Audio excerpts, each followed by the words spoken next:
Welcome. I'm excited to share the findings of a new study looking at the different factors influencing substrate oxidation during exercise. So what that means, more simply, is during exercise, we burn a mix of carb and fat for our energy. And we know there's a whole lot of factors that influence the relative percentage of carb and fat that we're burning. For example, if we eat more carbs before or during exercise, we're going to burn more carbs. Essentially, it shifts our reliance towards carbohydrate. And for example, as the exercise duration extends, we shift our reliance more towards fat. But what happens if the duration extends and you eat more carbs? So what this paper did, we took a whole lot of data that was out there, and we used a modeling analysis to determine what's the most important thing, or what happens when you're moving multiple levers at the same time. So over the next few minutes, I'm going to share what we did, what we found, and how you can apply it in your life and training. For some brief background, there's a few different reasons people might care about their fat and carb oxidation, and this could be related to performance, particularly during ultra-distance endurance events, as well as health. A study we published in 2020 also found that one of the main reasons endurance athletes perform training in the overnight fasted state was to increase fat oxidation. So this got me thinking, what are the different things that can affect fat oxidation, and what do we know about it? Now, when it comes to the measurement, I like to broadly think about it in terms of things that are easily measured and easily modified, and or not easily measured or not easily modified. So the easily measured and modified things would be exercise duration, intensity, the carb intake, things that we have really a lot of control over. Things that we don't measure so easily but can still modify would be something like muscle glycogen, because that's our body's store of carbohydrates, hydration status, glycemic index of foods. And then we also have these things that are easily measured like age and sex, but not easily modified. And finally, there's things that are not easily measured or modified that can still have a substantial impact on our substrate oxidation. So the percentage of type 1 and type 2 muscle fibers or mitochondrial enzymes, to just name a few. So I went through the published literature and found over 400 studies that recorded this RER, or substrate oxidation, at different time points during cycling exercise and captured all of it into a spreadsheet. And then what we can do is use these modeling techniques where we put in the relevant inputs like exercise duration, intensity, dietary carb intake, all these things, and we can hopefully get some useful info from it.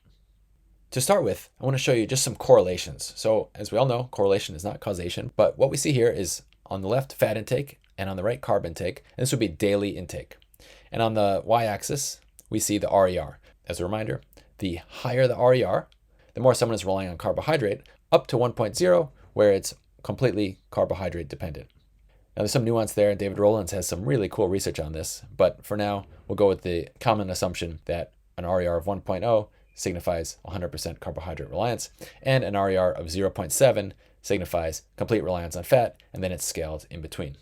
So what we see here on the left is the daily fat intake, and these units are grams of fat per kilogram of body weight per day. As someone eats more fat, we typically would expect to see a lower RER regardless of anything else. And then on the right, we see carbohydrate intake, and the same thing, grams per kilogram per body weight. And what we see is a little bit more of a curve for the best fit line. And what that means is in the lower carb intakes, we see a lower RER. And then it gets to a point around 4 or 5 grams per kilogram where there doesn't seem to be much of an effect after that. We can also look at starting glycogen. So remember, glycogen is our muscle's storage form of carbohydrate. And this is somewhat similar to the one in the middle, as we might expect. So we see a lower RER with lower glycogen, and then in the middle, it's pretty flat, and then in the upper ranges, it actually goes up a bit. It's hard to know if there's just less data in the upper ranges, but this is one of the most interesting findings from my perspective, because it suggests that if glycogen is low, we'll see a decreased RER, but there's a point, maybe around 300, 350, where it doesn't really matter too much after that in the middle ranges between, let's say, 300 and 750, and then if you really go high in glycogen, then you'll see an increase in RER. But again, it's impossible to tell just from this, and that's why we do some of the subsequent modeling. And the paper also shows some other relationships, so exercise intensity, where we would expect the increased intensity to drive up RER, although I was a bit surprised it wasn't as tight of a relationship. We also see pre-exercise carbohydrate intake and carbohydrate during exercise. So taking it together, it just gives us a bit of a snapshot of what's going on, just considering one variable at a time in isolation. But now what we do is we take all these variables and model them together. So you're essentially accounting for the effects of each of the other things when trying to predict the RER at a given time.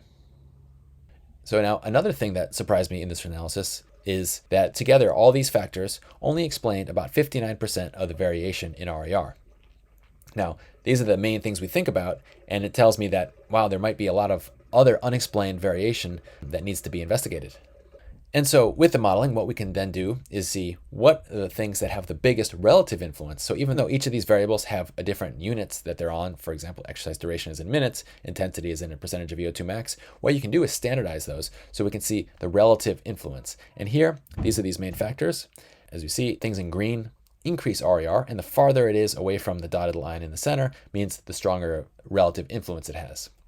We see the two biggest things that decrease RER, which means increasing fat oxidation during exercise, are the duration of exercise in minutes. So the longer you go, the more your body is going to shift towards burning fat as opposed to carbs, and your daily fat intake. So that's just your day-to-day diet, or in this case, it was the 24-hour diet, at least what someone consumed before the testing day. We also see the things that drive up RER the most, and that would be pre-exercise carbohydrate. And how I did that was count the number of grams of carbohydrate in the 4-hour pre-exercise window. And just simply being male leads to a greater reliance on carbohydrate during exercise compared with being female. Another thing that jumped out at me a bit was that carbohydrate ingestion during exercise actually has a relatively small influence on fat and carb burning. And so this is relevant for people that might want to do fasted training or on a low-carb diet because they want to increase fat oxidation. Well, especially as exercise duration extends, it might not be the worst idea to consume carbohydrate during exercise. It won't affect your muscle glycogen, and it's not going to affect your fat oxidation to a large degree either. We also did one model where there's just easily modified factors. So if I flip back, this model includes things like muscle glycogen and sex and age. Well, people want to know, what can I adjust on a day-to-day basis? And that's essentially the duration and intensity of exercise, your carb and fat intake day-to-day, your carbohydrates during exercise, pre-exercise carbohydrate, things like that. But together, that only explained 36% of the variation in fat oxidation during exercise. So to me, that is a big deal because people spend so much time and effort trying to manipulate their fat oxidation during exercise, and a large degree of it is really, I don't know if beyond our control is the right word, but it's certainly beyond our simple day-to-day control. So the last aspect of this was making some predictions.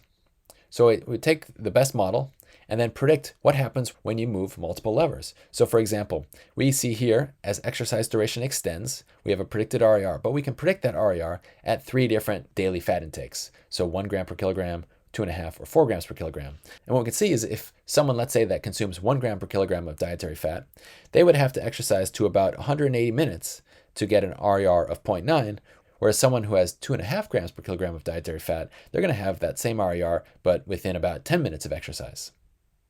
We can also look at how intensity changes that. So the same story, the people with a higher daily fat intake are going to have a lower RER throughout the intensity spectrum. An important note here, and you'll see the intensity only goes up to around 80%. Above that, the RER values are not reliable, so we really can't use this for any useful prediction. And so it's very likely that everyone's going to shoot up close to 1, regardless of your daily fat intake. Now here we see starting glycogen, and it's telling a somewhat similar story to what we saw in those correlations, in that at low glycogen concentrations, regardless of how much carbs you have before exercise, we're going to see a lower RER. But then at some point, this relationship starts to level off a bit, and it doesn't really matter if your starting glycogen is 400, 600, it's going to have a relatively similar effect on your RER.